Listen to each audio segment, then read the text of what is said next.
Today is a August 9th, 2018 special telephonic meeting of the Arizona Racing Commission, and the time is 10:02 a.m. and we are holding this meeting at 1110 West Washington, Suite 250, Phoenix, Arizona 85007. Since this is a telephonic meeting, Commission Secretary Cassie Goodwin will take the attendance.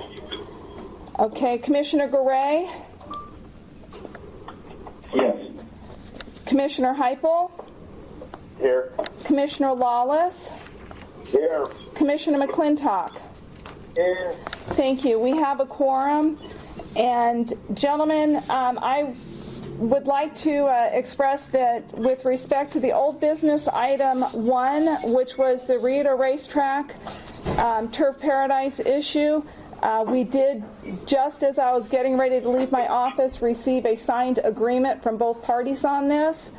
So I sent that over to you guys earlier with one signature. It's the same agreement, just now Turf has signed it as well. My question is, would you accept that agreement? And if so, then we would need a motion to go ahead and end this matter, Deanie? Yeah. So we well, no, make the motion, Mr. Lawless, please. Okay, I move that we accept the party's resolution of the matter as outlined in Jay Wells' email. Okay, and so that motion was made by Commissioner Lawless, and was that Commissioner Garay who seconded? Yes. Okay, I'm going to do a call. Commissioner Garay? Yes. Commissioner Lawless? Yes. Commissioner Heupel? Yes. Commissioner McClintock? Yes. Okay, the motion carries then that this matter is closed, and they have accepted, the Commission has accepted the agreement that was submitted in from Rito and Turf this morning, dated August 8th, 2018. May I make a suggestion? Excuse me. Can we have the parties kind of reiterate what they have Certainly, agreed to? certainly.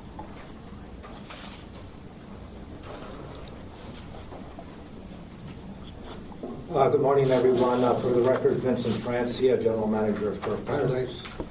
Jay Wells, Retail Racing. I'd like to thank the Racing Commission for their patience with the negotiations that ended in a resolution for both parties. You gave us 15 days. We took a little more than 15. I would like to thank the department for their guidance through this. It certainly helped us get to this point. Personally, commissioners, I would like to apologize for any inconvenience all of this may have caused you. After all, you are on summer recess, and this is a heck of a way to spend that. Jay? Well, I'd like to reiterate what Vince just said. Again, it took us a little bit longer, but I do want to expressly state my gratitude to the HBPA. Leroy Guessman especially was sort of a mediator and a broker on this deal, and it was a hard decision just mainly because we had not been here before. And I think it was a case of both sides trying to get to a point where we could trust one another. I think Vince and I started out that way originally, but it just took, just finding the parameters of what we're trying to do. We're very grateful that it happened. Again, we apologize for the extended time that we took beyond the 15 days. But the HBPA was a great partner in this negotiation, and we hope they will participate in more to come. Thank you. Well, we're glad you guys got it worked out. Good job. Director, Commissioners, my name is Lloyd Yother. I'm with the HBPA. I'd also like to commend the both parties for continuing their negotiations and communications and got this thing resolved, which I think most things can be resolved if people continue to talk, but if they don't, if they stick their head in the sand, we don't get anywhere. But I'd like to commend both parties for getting this done and the participation they involved the HBPA in as well. I have not, because it was the 11th hour that this letter came out, the agreement came out. But I'd just like, for the record, would like to go over a couple of things that I'd like to see from the HBPA in writing in that agreement would be the purse account is agreed upon for 50-50. That purse account money is to go into a horseman's purse account at Relito, and I would like to see proof of the monthly statements of the money that goes in there. And this may be all covered in here. This may be mute explanation, but these are the things that I think the HPPA needs to see. And all the monies in that are generated from this agreement are for the 2019 races only. And that we do need some sort of an accounting, a monthly accounting on the ADWs from Churchill, from Relito. And also I'd like to ask Mr. Wells again that we are still waiting for our financials for 2017 for Relito. With that being said, I'm glad to see this thing come together, and I think we can accomplish most of our differences if we just communicate. So thank you very much for your time, commissioners, director, the staff. Thank you very much. Appreciate your time. Lloyd, I have a question. This is Dave Heupel. Okay. Did you say that agreement was only for 2019? If I may, is Jay Wells again with Relito Racing. I think the agreement is pretty brief, and so for clarification for what Lloyd was asking, I think that those issues have been addressed. And for behalf of the audience and anyone that might be on the telephonic call, if you'd like, I'd just read it. It's a brief letter, an agreement, and I think it might be smart to just go ahead and get that so everybody knows we're covered. Give me one more chance. Mr. Heupel, Lloyd Yother again. No, what I was saying is I don't know that there's any pass or what would be passed, but the monies that are put into that account are for the 2019 race meet, not the 2018 or 17 or whatever. I don't even know that applies or not, but it's for this upcoming year. It's not. I don't know how long the contract's for, but Jay will read it to you and we'll be good from there. Okay. Just if I may read it into the record, it's fairly brief, so bear with me. August 8th, 2018, by this letter, Relito Park Racetrack, Relito, and Turf Paradise Racecourse, Turf, give notice to the Arizona Racing Commission and the Arizona Department of Racing that both parties have reached an agreement for revenue sharing for the ADW contract between Relito Racing, Inc. and Churchill Downs Technology Initiatives Company, Inc., Twin Spires. For granting permission for ADW wagering by Twin Spires in Maricopa County, Turf shall receive 25% of the total statewide source market fees received by Relito. Relito shall retain 25% of the total statewide source market fees, with the remaining 50% deposited in the Relito Horseman's account to be held and applied to purse monies to be distributed during the Relito's 2019 meet. Monthly statements of said account will be provided to HBPA. This is not in the letter, but I'd just like to add a note that money has already been escrowed and has been since the beginning of this negotiation. So that money's already in the horseman's account. Going back to the letter, this agreement is to exist concurrently with the Twin Spires Relito contract, which expires on the 10th day of March 2019, the anniversary of Arizona Department of Racing Commission granting approval. Financial numbers as the Twin Spires ADW operation in Arizona, as provided directly by Twin Spires, will be supplied on a monthly basis to Relito Park, Turf Paradise, Arizona Division of Racing, and the Arizona Horsemen's Benevolent Protective Association, AZHBPA.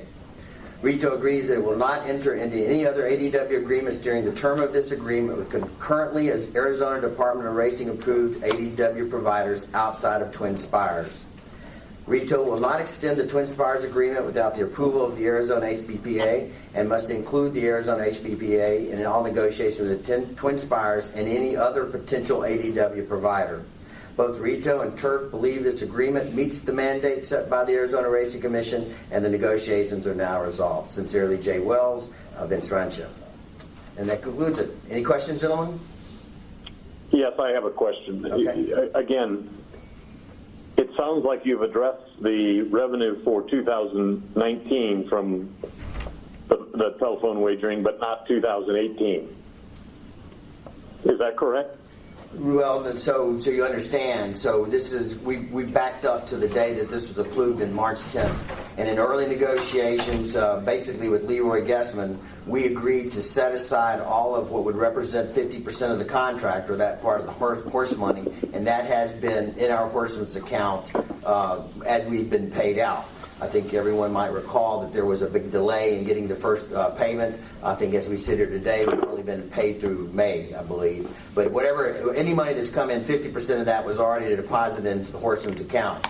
I'll also say that the signator on that account is Debbie Ferguson, who is not our racing secretary, but she's also a board member of the HBPA. So she is very well of that account. She can access it on a daily basis. But we'll provide statements of that account so that they can see that building amount of money in the account as we go forward.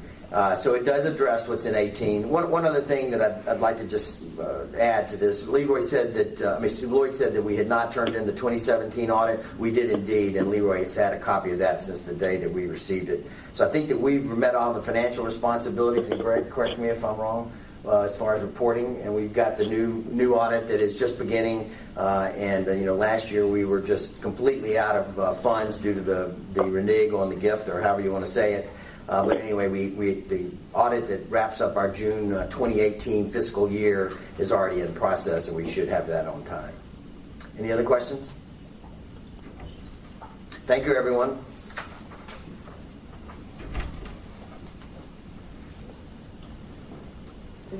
Moved and seconded. I don't know, did they? Okay, gentlemen, any other questions on this matter?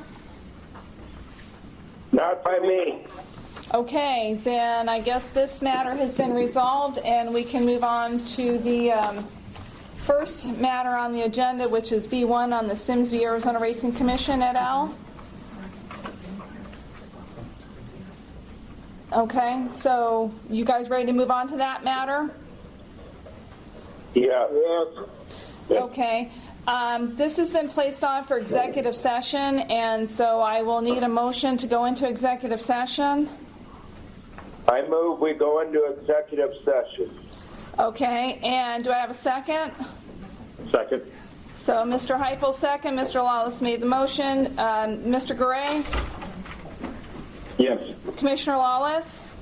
Yeah. Commissioner Heupel? Yes. Commissioner McClintock? Yes. Please let the record reflect that at 10:14 the open session ended and we went into, or recessed and we went into executive session. Hold on a moment, please, gentlemen. People that are on the conference bridge, I'm going to need to end this call now. We will let you know when it's back open based on the cell phone number that I got, and we'll continue at that point. Thank you.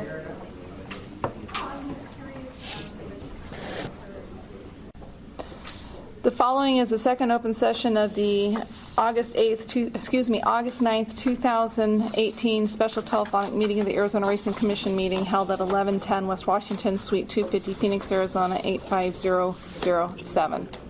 Second session. Okay, the time is 10:34 and we're back in the second open session. Commission Secretary Cassie Goodwin will do a roll call. Commissioner Garay? Here. Commissioner Heupel? Here. Commissioner Lawless? Here. Commissioner McClintock? Here. Okay, thank you. You may proceed with this agenda item B1. Okay, I'll make a motion that we accept Camilla's recommendation to proceed in accordance with her instructions. I'll second. Okay, so the motion was made by Commissioner Lawless and seconded by Mr. Garay. Yes. Okay, and Commissioner Garay? Yes. Commissioner Lawless? Yes. Commissioner Heupel? Yes. Commissioner McClintock? Yes. Okay, motion carries. And do I have anybody from the public that would like to address? I have a Michael Racy for TGP signed in, and Mr. Yother, and I believe Mr. Yother, you spoke. Does anybody else want to address the commission on call to the public? Michael Rossi left. Okay, thank you. Then we don't have anything else as far as in commission business, and so I'll take a motion to adjourn. So moved. And that is second by? Second. Okay. Commissioner Garay? Yes. Commissioner Lawless? Yes. Commissioner Heupel? Yes. Commissioner McClintock? Yes. Okay, motion carries. This meeting is adjourned at 10:36 a.m.